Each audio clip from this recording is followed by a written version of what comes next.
ህወሓት ወልቃይትና ራያን መውረሩን የተመለከተ ልዩ ሰበር ዜና ከትግራይ ደርሶናል። እስከ ፍጻሜው ከኛ ጋር ከሆናችሁ ተሰሙታላችሁ። የህወሓት ኃይሎች በትግራይ በመንግስት ባንኮች ላይ የፈጸሙትን ዘረፋ በተመለከተ እጅግ በሚስጥር የተያዘ መረጃ አፈትልኮ ወጥቷል። በአማራ ክልል በተደረገ ልዩ ጸረ ሽምቅ ጥቃት የፋኖ ታጣቂዎች ላይ ደረሰ ስለተባለው ጉዳይ ከምስራቅ እዝ አዛዥ ጀነራል መሐመድ ተሰማ በኩል ወጣ ስለተባለው መረጃ ዝርዝር ይዘናል። በነዳጅ እጥረት የተነሳ ሰራተኞችን እያሰናበትን ነው ሲሉ በትግራይ ክልል የሚገኙ የማደያ ባለቤቶች ተናግረዋል። በቅድሚያ የሚዳሰሰው ርዕሰ ጉዳይ ነው። ክቡራትና ክቡራን የጥበብ ሚዲያ ቤተሰቦች በዛሬው ቆይታችን እነዚህንና ሌሎችንም ሀገር አቀፍና ዓለም አቀፍ መረጃዎችን በዝርዝር ወደ እናንተ የምናቀርብ ይሆናል። ሚዲያችን በጋዜጠኞች የተመሰረተ ሚዛናዊና ተአማኒ መረጃዎችን በየዕለቱ የሚያደርሳችሁ ገለልተኛ ሚዲያ ተቋም ነው። ለቤቱ አዲስ የሆናችሁ ሰብስክራይብ በማድረግ የደወል ምልክቷን በማብራት የቤቱ አባል ተሆኑ ዘንድ በታላቅ ትህትና እንጋብዛለን። በቅድሚያም የዕለቱን የቢዝነስ ዘገባዎችን አስቀድመን ወደ ዝርዝር ዘገባዎቹ እናልፋለን። ጥበብ ሚዲያ የህዝብ ድምጽ ነው። ዛሬ በኢትዮጵያ ንግድ ባንክ አንድ የአሜሪካን ዶላር 151 ብር ከ6 ሳንቲም ተገዝቶ 154 ብር ከ6 ሳንቲም ይሸጣል። ፓውንድ ስተርሊንግ 198 ብር ከ3 ሳንቲም ተገዝቶ 202 ብር ከ3 ሳንቲም ይሸጣል። የአውሮፓ ዩሮ 176 ብር ከ5 ሳንቲም ተገዝቶ 180 ብር እየተሸጠ ሲሆን የሳውዲ ሪያል 40 ብር ከ4 ሳንቲም ተገዝቶ 41 ብር ከ2 ሳንቲም ይሸጣል። የተባበሩት አረብ ኤምሬቶች ድርሃም 41 ብር ከ2 ሳንቲም ተገዝቶ 42 ብር ከ1 ሳንቲም እየተሸጠ ሲሆን የቻይና ዩዋን 21 ብር ተገዝቶ 21 ብር ከ4 ሳንቲም ይሸጣል። የኩዌት ዲናር 484 ብር ከ6 ሳንቲም ተገዝቶ 494 ብር ከ2 ሳንቲም ይሸጣል። የስዊዝ ፍራንክ 184 ብር ከ9 ሳንቲም ተገዝቶ 188 ብር ከ6 ሳንቲም እየተሸጠ ነው።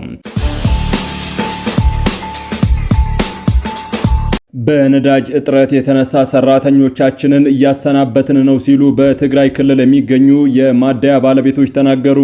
በክልሉ ውስጥ የሚገኙ የማደያ ባለቤቶች በሰጡት ጋዜጣዊ መግለጫ ወደ ትግራይ የሚገባው ነዳጅ መጠን ከጊዜ ወደ ጊዜ እየቀነሰ መምጣቱን አሳውቀዋል። በትግራይ የሚገኙ የተባበሩት ማደያ ስራ አስኪያጅ አታክልቲ ኃይሉና የቶታል ነዳጅ ማደያ ስራ አስኪያጅ ኪሮስ አባይ በሰጡት ጋዜጣዊ መግለጫ የክልሉ ወርሃዊ ነዳጅ በጀት 15 ሚሊዮን ሊትር መሆኑን ገልጸው አሁን ግን እየገባ ያለው ከ1 ሚሊዮን ሊትር በታች መሆኑን አስረድተዋል። የፕሪቶሪያ ስምምነት ከተፈረመ በኋላ የነዳጅ አቅርቦቱ መሻሻል አሳይቶ እንደነበረ አውስተው ነገር ግን በ2017 መጠኑ እየቀነሰ መሄዱንና አሁን በ2018 ደግሞ የከፋ ደረጃ መድረሱን ገልጸዋል። ችግሩ እንዲፈታ ለሚመለከታቸው አካላት ጥያቄ ቢያቀርቡም አጥጋቢ መልስ ሊያገኙ አለመቻላቸውን አሳውቀዋል። የማደያ ባለቤቶች እንዳሉት በመስከረም ወር አንድ ቦቲ ነዳጅ የተቀበሉ ሲሆን በቀጣይ ሌላ አንድ ቦቲ የደረሳቸው ደግሞ በህዳር ወር ነው። ከውጥረት የተነሳ ያላቸውን ነዳጅ ለአምቡላንስ ለክልልና ለዞን መንግስት ቢሮዎችና ለሰላምና ደህንነት ስራዎች ቅድሚያ በመስጠት ማደል መጀመራቸውን አስረድተዋል። በዚህም የተነሳ የህዝብ ትራንስፖርትን ጨምሮ የተለያዩ ማህበራዊና ኢኮኖሚያዊ አገልግሎት መቆሙን ገልጸው ችግሩ የፌዴራል መንግስት በመሆኑ መፍትሄ እንዲሰጣቸው ጥሪ አቅርበዋል። በክልሉ ውስጥ ነዳጅ በጥቁር ገበያ ከ180 ብር እስከ 240 ብር እየተሸጠ መሆኑን አስታውቀው የትራንስፖርት ታሪፍ እስከ 40% መጨመሩን ገልጸዋል። የማይነማር መንግስት ኢትዮጵያውያንን ጨምሮ ሀገራት ዜጎቻቸውን እንዲረከቡት ጥሪ አቀረበ። የማይነማር ወታደራዊ መንግስት ባወጣው ይፋዊ መግለጫ በእስር ቤቶች የሚገኙ የውጭ ሀገር ዜጎችን ሀገሮቹ እንዲረከቡት ጥሪ አቅርቧል። በድረገጽ በሚደረግ ማታለያ ተታለው ወደ ማይነማር የሚሄዱ የተለያዩ ሀገር ዜጎች እንዳሉ ከዚህ ቀደም በስፋት መዘገቡ ይታወሳል።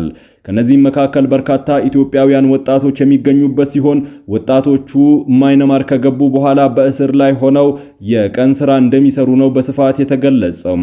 የተወሰኑ ኢትዮጵያውያን ከእስር ቤት አመልጠው ወደ ሀገራቸው መመለሳቸው አይዘነጋም። የማይነማር ወታደራዊ መንግስት በቅርቡ በእነዚህ እስር ቤቶች መጠነ ሰፊ ዘመቻ ያደረገ ሲሆን ይህንን ተከትሎ በሺዎች የሚቆጠሩ የተለያዩ ሀገር ዜጎችን አስለቅቆ አሁን በማቆያ ጣቢያ አስቀምጧቸዋል። የማይናማር የሀገር ውስጥ ምክትል ሚኒስትር የሆኑት ጄኔራል ኡኳን ካያው በሰጡት መግለጫ እነዚህ የውጭ ሀገር ዜጎችን መቀለብ እየከበዳቸው መምጣቱን ገልጸው ሀገሮቹ እንዲረከቧቸው ጠይቀዋል። ከነዚህ ውስጥም ቁጥራቸው ከ500 በላይ የሚሆኑት ቻይናውያን መሆናቸውን ገልጸው ከ100 እስከ 300 የሚሆኑ ዜጎች ደግሞ ኢትዮጵያውያን፣ ቪየትናምና ኬንያውያን መሆናቸውን አስረድተዋል።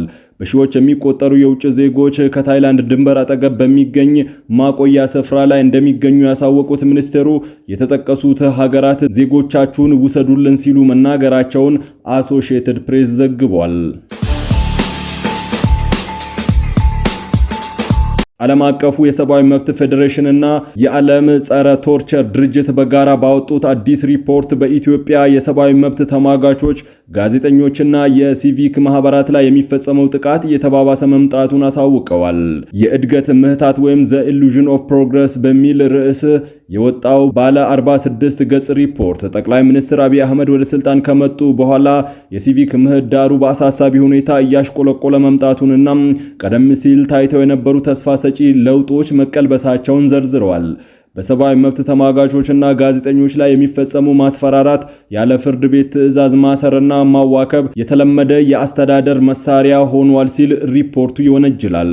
እንደ ሪፖርቱ ከሆነ ከ2019 እስከ 2024 ባለው ጊዜ ውስጥ ብቻ 201 ጋዜጠኞችን ያካተተ 244 እስር ተመዝግቧል። ቶርቸር እንደገና አንሰራርቷል ያለው ሪፖርቱ በተለይም በአዋሽ አርባ ወታደራዊ ካምፕ ውስጥ ተጠርጣሪዎች ያለ ፍትህ ሂደት በጨለማ እንደሚታሰሩና ኢሰብአዊ አያያዝ እንደሚፈጸምባቸው ገልጿል። ተደጋጋሚ የአስቸኳይ ጊዜ አዋጅ ተቃውሞን ለማፈንና የፕሬስ ነጻነትን ለመገደብ እንደ ዋና መሳሪያነት እየዋለ መሆኑን ፌዴሬሽኑ አመላክቷል።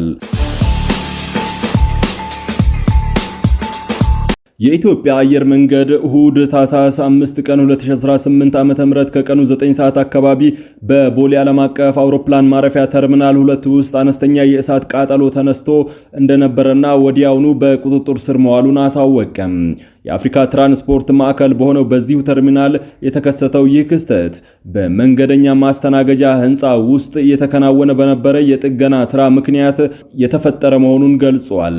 አየር መንገዱ ባወጣው መግለጫ ለቃጠለው መነሻ የሆነው በጥገና ስራ ላይ ከነበረ የብረት ብየዳም የተፈጠረ የእሳት ፍንጣቂ ነው።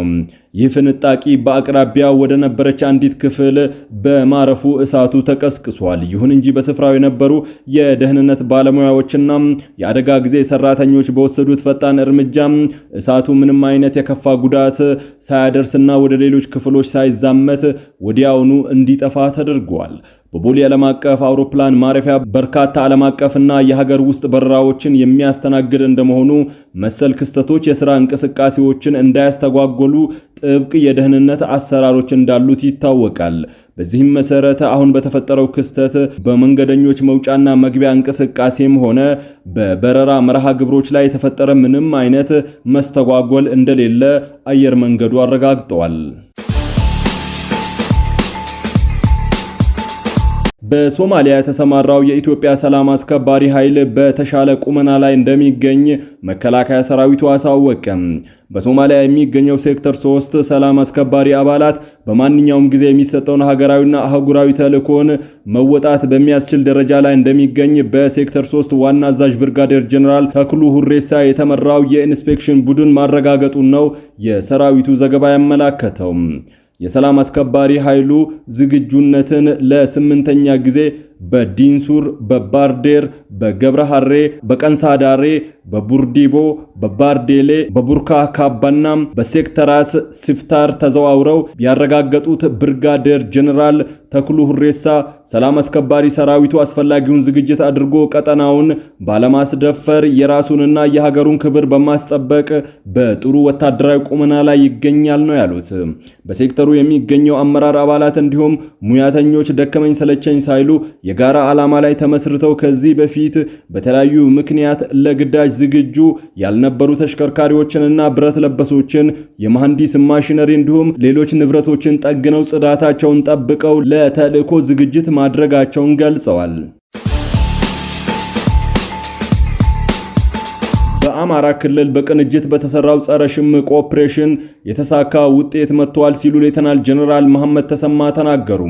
የምስራቅ እዝ ዋና አዛዥ ሌተናል ጀነራል መሐመድ ተሰማም በምዕራብ ጎጃም ዞን ከሚገኙ 15 ወረዳዎችና ከተማ አስተዳደሮች ከተወጣጡ መሪዎች ጋር መወያየታቸውን ንብረትነቱ የክልሉ መንግስት የሆነው አሚኮ ዘግቧል። በውይይቱ ላይ ምክትል ርዕሰ መስተዳደር አብዱ ሁሴን በምክትል ርዕሰ መስተዳደር ማዕረግ፣ የአስተዳደር ዘርፍ አስተባባሪ አማኑኤል ፈረደም፣ የምዕራብ ጎጃም ዞን አስተዳዳሪ እድሜ ዓለም አንተነም፣ የኮሩ አዛዥ ብርጋዴር ጀነራል መላኩ ገላነ፣ ሌሎች ከፍተኛ የሥራ ኃላፊዎች ተገኝተዋል ነው የተባለው።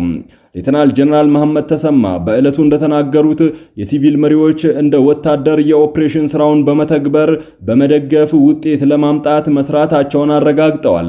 መሪዎቹ የደጀን የሆነውን ህዝብ በማስተባበርና በማደራጀት ደጀንን በማስፋት የጸጥታ ኃይሉን ለድል ያበቃ መሪነት ሰጥተዋልም ብለዋል። ከመስከረም 16 2018 ጀምሮ አዲስ የጸረ ሽምቅ ዕቅድ በማውጣትና የአደረጃጀት ማስተካከያ በማድረግ በጋራ ወደ ስምሪት በመገባት ታጣቂ ቡድኑን ያመናመነ የህግ ማስከበር ግዳጅን በብቃት መርተዋልም ብለዋል። በተለይም የምዕራብ ጎጃም ዞን የአድማ መከላከል ፖሊስ፣ ሰላም አስከባሪና ሚሊሻ ከሰራዊቱ ጋር ተጣምሮና ራሱን ችሎ በመሰማራት ታጣቂ ቡድኑን በማጥቃት ህዝባዊ ኃላፊነቱን በተግባር አስመስክሯል ብለዋል። በቅርቡ ወልቃይትና ራያን በኃይል እናስመልሳለን ያለው ህወሓት ለጦርነት እቅድ አውጥቶ እየተንቀሳቀሰ እንደሆነ ከውስጥ ምንጮች ለማወቅ ተችሏል። ህወሓት ቀደም ብሎ በራያ አካባቢ ጦርነት የከፈተ ሲሆን በአካባቢ ማህበረሰብ ላይ ዘርፈ ብዙ የሰብአዊ መብት ጥሰቶችን እየፈጸመ እንደሆነ ዓለም አቀፍ ሚዲያዎች ዘግበዋል። በአካባቢው ላይ የንብረት ዘረፋ፣ የግዳጅ ውትድርና እንዲሁም የአስገድዶ መድፈር ጥቃቶች በህወሓት ኃይሎች እንደተፈጸሙ ነው ዘገባው ያመላከተው። ሰሞኑን ማዕከላዊ ኮሚቴ ሰብስቦ የፕሪቶሪያ ሰላም ስምምነት አደራዳሪዎች በኢትዮጵያ መንግስት ጫና ባለመፍጠራቸው በኃይል ወልቃይትና ራያን እናስመልሳለን ያለው ህወሓት መጠነ ሰፊ ጥቃት ለመፈጸም የውጊያ እቅድ አውጥቶ እየሰራ እንደሚገኝ ነው ለማወቅ የተቻለው። ከፌዴራሉ መንግስት የተካረረ አለመግባባት ውስጥ የሚገኘው ህወሓት በክልሉ ላይ መጠነ ሰፊ የግዳጅ ውትድርና ፕሮግራሞችን ማቀዱን ነው መረጃዎች ያመላከቱት። ታጣቂዎቹ በወልቃይትም ቢሆን በሱዳን በሚገኘው ኃይላቸውና በምዕራብ ትግራይ ወልቃይት ጠገዴ አዋሳኝ አካባቢዎች ላይ አልፎ አልፎ ጥቃት ሲፈጽሙ ቆይተዋል። እንዲሁም በፌዴራል መንግስት በጀት መከልከል የተፈጠረበትን ጫና ለመከላከል በክልሉ የመንግስት ባንኮች ላይ ዘረፋ የፈጸመ ቢሆንም በክልሉ የመንግስት ባንኮች ውስጥ የነበረው ጥሬ ገንዘብ በጣም ትንሽ በመሆኑ ሐሳቡ እንደከሸፈ ነው ሆርን ፎከስ የዘገበው። ክቡራትና ክቡራን የጥበብ ሚዲያ ቤተሰቦች ለሰዓቱ የመራረጥናቸው ዘገባዎቻችን በዚህ አብቅተዋል። ከኛ ጋር በመሆን መረጃን ከጥበብ ስለተከታተላችሁ ከልብ እናመሰግናለን። ሚዲያችን በጋዜጠኞች የተመሰረተ ሚዛናዊና ተአማኒ መረጃዎችን በየዕለቱ ደርሳችሁ ገለልተኛ የሚዲያ ተቋም ነው። ለነበረን ቆይታ አመስግነን ተሰናበትን። ሰላም።